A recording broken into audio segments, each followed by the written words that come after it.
It's tax season, and at LifeLock, we know you're tired of numbers. But here's a big one you need to hear. Billions. That's the amount of money in refunds the IRS has flagged for possible identity fraud. Now here's another big number. 100 million.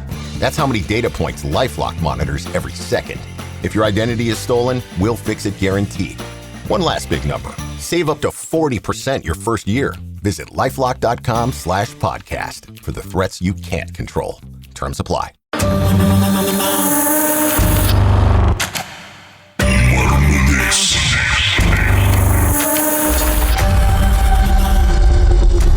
பாட்டிக்கு வந்து 1வது பிள்ளை வந்து 2வது பிள்ளையும் இறந்துட்டாங்களா பிறக்கும் போதே, 3வது பிள்ளையும் பிறக்கும் போதே இறந்துட்டாங்களாம். அப்ப வந்து பாட்டிக்கு வந்து ஜன்னி வச்சிருச்சான்.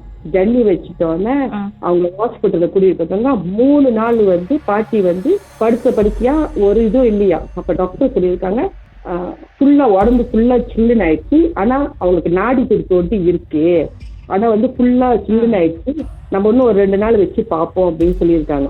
ஆனா பாட்டி 2 நாள் 3 நாள் சென்றுட்டு பாட்டி எந்திரிச்சு அவங்க வாந்தி இருக்கிறாங்களாம். எந்திரிச்சோடனே எடுத்ததே வாந்தி தானா.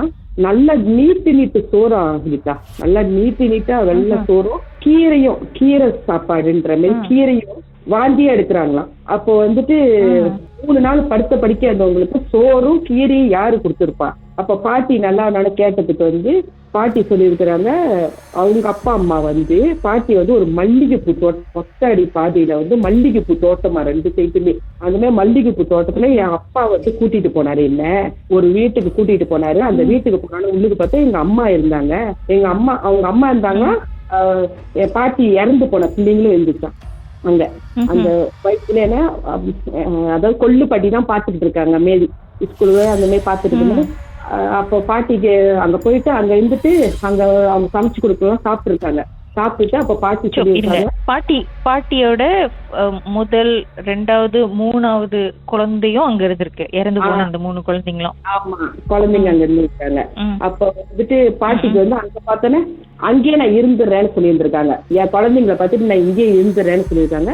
அப்போ வந்து அவங்க அப்பாவும் அம்மாவும் என்ன சொல்லியிருக்காங்கன்னா, இல்ல உனக்கு இங்க இன்னும் வாழ்க்கை இருக்கு அப்படி சொல்லி திருப்பி அனுப்பி விட்டுட்டாங்க. நீ போய்தான் ஆகணும், நீ வந்து இங்க இருக்க முடியாது, நீ போய்தான் ஆகணும்னு சொல்லி அனுப்பி விட்டாரு. அப்போ பாட்டி கேட்டுக்காங்க, ஒரு நாளாவது எப்படின்னு கூட இருந்துட்டு போறேன் அப்படி சொன்னனால்தான் அந்த 3 நாள் கணக்காயிடுச்சு. வந்த பிறகுதான் அங்க சாப்பிட்டாங்களா, அந்த தங்கி சாப்பிட்டு அதை வந்து அப்படியே வாந்தியா எடுத்திருக்காங்க. வாந்தியா எடுத்ததுல அது சோறு அந்த கீரை எல்லாம் வந்துருக்குது. பாட்டிக்கு அப்ப என்ன வயசு?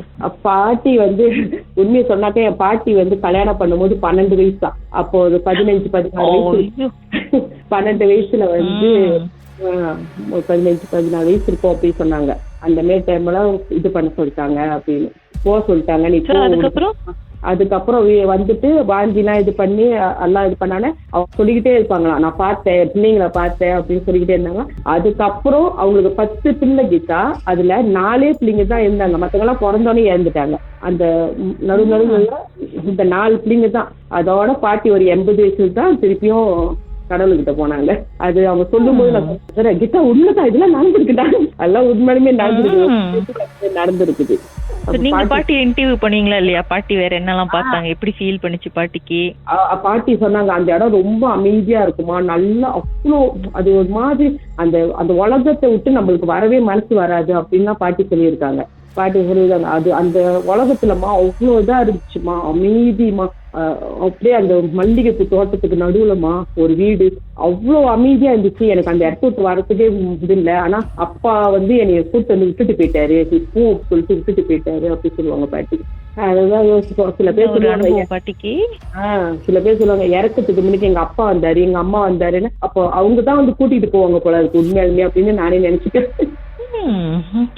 இத பத்தி மேலும் ஆராய்வோம் ஒரு நாளைக்கு. ஆமா, கண்டிப்பா இது கண்டிப்பா வேற யாருக்கும் நடந்திருக்கும் கீதா. நம்மளுக்கு உங்களுக்கு போன் அடிச்சு பேசுறதுக்கு வாய்ப்பு இல்லாதவங்களுக்கு எல்லாம் கண்டிப்பா நடந்திருக்கும். அவங்களாம் வந்து இப்ப மனசுல நினைச்சிட்டு இருப்பாங்க, ஐயோ ஆமா நமக்கு நடந்ததே இவங்க சொல்றாங்களே அப்படின்னு உங்களை நினைச்சு சொல்லிட்டு இருப்பாங்க. ஆமா, நேற்று நான் அந்த பழைய இது கேட்கும்போது அப்படிதான், ஆமா நம்ம பாட்டு சொல்லியிருக்காங்களா இது நடந்திருக்கு, ஆமா அவசிக்கு இதெல்லாம் வாங்கி இருக்குன்னு சொன்னாங்க. Alright, okay. இவ்வளவு நேரம் எங்களுக்கு உங்களுடைய அனுபவம் எல்லாம் பகிர்ந்துகிட்டீங்க. தேங்க்யூ திருமதி ஈஸ்வரி. Okay Geetha, thank you. மர்மமான சம்பவம் உங்க வாழ்க்கையில நடந்திருக்கா?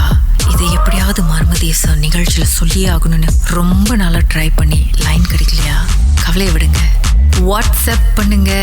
உங்க பெயர் #MD 036-491-3333. உங்க பெயர் மற்றும் #MD அப்படின்னு டைப் பண்ணா போதும்.